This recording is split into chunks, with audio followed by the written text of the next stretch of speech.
السلام علیکم ورحمۃ اللہ وبرکاتہ۔ اعوذ باللہ من الشیطان الرجیم، بسم اللہ الرحمن الرحیم، اللہم صلی علی محمد وعلی آل محمد وبارک وسلم۔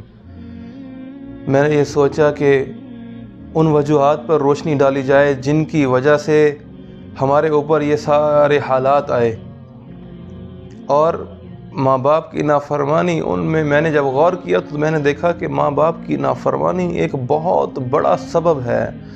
جب ماں باپ کی نافرمانی ہوتی ہے تو اللہ کا عرش تک ہل جاتا ہے۔ میرے نبی نے فرمایا کہ باقی گناہوں کی سزا آخرت میں جا کر ملے گی، لیکن ماں باپ کی نافرمانی ایسا گناہ ہے کہ اس کی سزا انسان کو پہلے دنیا میں ملتی ہے، پھر مرنے کے بعد ملتی ہے۔ میرے بھائیوں، ماں باپ کی قدر کریں۔ میرے نبی نے فرمایا، باپ تیری جنت کا دروازہ ہے، تیری ماں کے قدموں تلے جنت ہے۔ میرے نبی کے پاس ایک شخص آیا، ایک نوجوان آیا، اور اس نے آ کر اپنے باپ کی شکایت کی کہ یا رسول اللہ صلی اللہ علیہ وسلم، میرا باپ مجھ سے پوچھے بغیر میرا مال خرچ کر لیتا ہے۔ تو آپ صلی اللہ علیہ وسلم نے اس کے باپ کو بلایا۔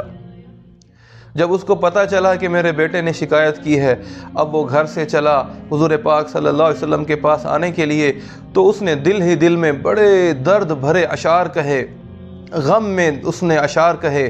اور جب وہ حضور پاک صلی اللہ علیہ وسلم کی محفل میں آیا تو جبریل علیہ السلام پہلے آ چکے تھے۔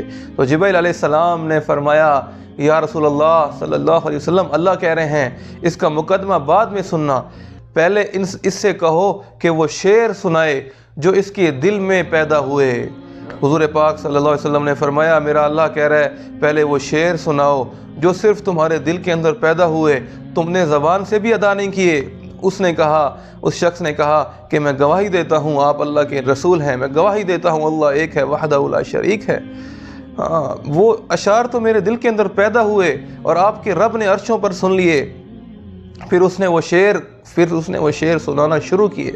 اس نے کہا، میرے بیٹے، جب سے تو پیدا ہوا ہم نے اپنے لیے جینا ہی چھوڑ دیا، تو پیدا ہوا ہم راتوں کو ہم نے سونا چھوڑ دیا، ہم نے اپنے لیے جینا چھوڑ دیا، ہمارا سب کچھ ہم نے تیرے اوپر لگایا، اور تو سوتا نہیں تھا تو ہمیں نیند نہیں آتی تھی، اور تو بیمار ہوتا تھا تو ہم تڑپ جاتے تھے کہ کہیں اس بیماری میں مر ہی نہ جائے، اور جب تک تو کھاتا نہیں تھا ہم کھاتے نہیں تھے، تو پیتا نہیں تھا ہم پیتے نہیں تھے۔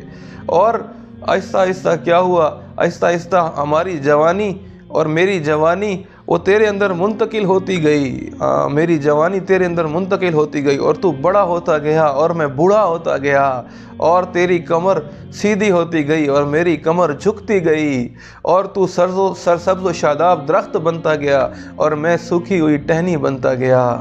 اور پھر کیا ہوا کہ میں نے دن رات تیری خاطر کمایا، سارا مال تیری خاطر جمع کیا، تجھے کھلانے کے لیے ساری مال جائیداد سب کچھ تیرے لیے اکٹھا کیا۔ اور جب تو بڑا ہو گیا اور ہم بوڑھے ہو گئے تو ہم نے سوچا کہ اب جس طرح ہم نے بچپن میں تیری انگلی پکڑ کر تجھے چلنا سکھایا تھا، جس طرح بچپن میں ہم نے تجھے محبت دی تھی، اب تو بھی اسی طرح ہمارا خیال رکھے گا، لیکن اس کے الٹ ہو گیا۔ تو نے تو میرے بیٹے، تو نے ہمیں ماں باپ تو کیا، تو نے ہمیں اپنا نوکر بھی نہ سمجھا۔ لوگ نوکر کا تو حال پوچھ لیتے ہیں، تو ہمیں اپنا نوکر ہی سمجھ لیتا، چلو تو ہمیں اپنا ہمسایہ ہی سمجھ لیتا، لوگ ہمسایوں کا تو حال چال پوچھ لیتے ہیں، تو نے ہمیں اپنا ہمسایہ بھی نہ سمجھا، تو نے ہمیں اس قابل بھی نہ سمجھا۔ اور کتنے درد بھرے اشعار اس نے کہے کہ میرے نبی یہ سن رہے ہیں اور ان کی آنکھوں سے آنسو جاری ہیں، اتنے آنسو نکلے کہ داڑھی مبارک آنسوؤں سے تر ہو گئیں۔ اور میرے نبی نے اس نوجوان کا گریبان پکڑا اور اس سے کہا، دفع ہو جا، تو اور تیرا سب کچھ تیرے باپ کا ہے۔ میرے بھائیوں، ایک صحابی آئے، کہا، یا رسول اللہ صلی اللہ علیہ وسلم، قیامت کب آئے گی؟ آپ نے کہا، اللہ کو پتہ۔ انہوں نے کہا، کوئی نشانی بتا دیں۔ میرے نبی نے فرمایا، جب تم دیکھو کہ ماؤں کو ذلیل کیا جا رہا ہے، جب تم دیکھو مائیں ذلیل ہو رہی ہیں تو سمجھ لو قیامت آ گئی. گھر گھر میں مائیں ذلیل ہیں, گھر گھر میں مائیں ذلیل ہیں. گھر گھر میں ماں باپ کے ساتھ جو سلوک ہو رہا ہے, پاکستان کے ہر گھر میں جو ماں باپ کے ساتھ سلوک ہو رہا ہے, میرے بھائیوں, اس سے قیامت نہیں آئے گی تو اور کیا آئے گا؟ یہ قیامت کی نشانی نہیں ہے تو اور کیا ہے؟